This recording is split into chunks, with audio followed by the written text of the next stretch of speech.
Welcome to Samba Samba. Enjoy the video. You start by confirming your GPU and its driver state so Premiere recognizes hardware acceleration. Open Device Manager or System Information, note Model and VRAM, then download the latest WHQL or Studio certified driver from the GPU vendor. Once done, install with a clean install option when available. This removes old files and registry entries.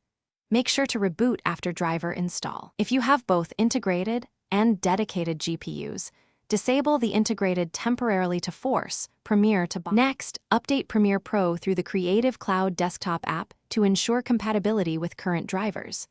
Reset preferences by holding Alt/Option during startup, which clears corrupt settings that trigger unsupported driver messages. Then check Project Settings General and toggle the renderer.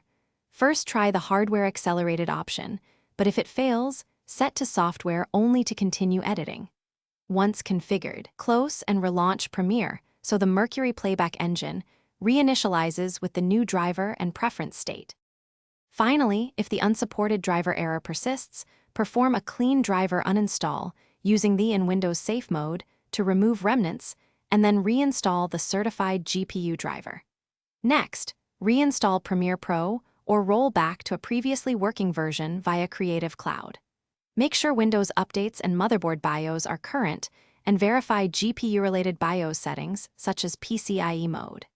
If issues continue, collect Premiere logs and GPU crash data. One key troubleshooting tip: try software-only renderer to keep working while you Thanks for watching. Consider subscribing if we helped you.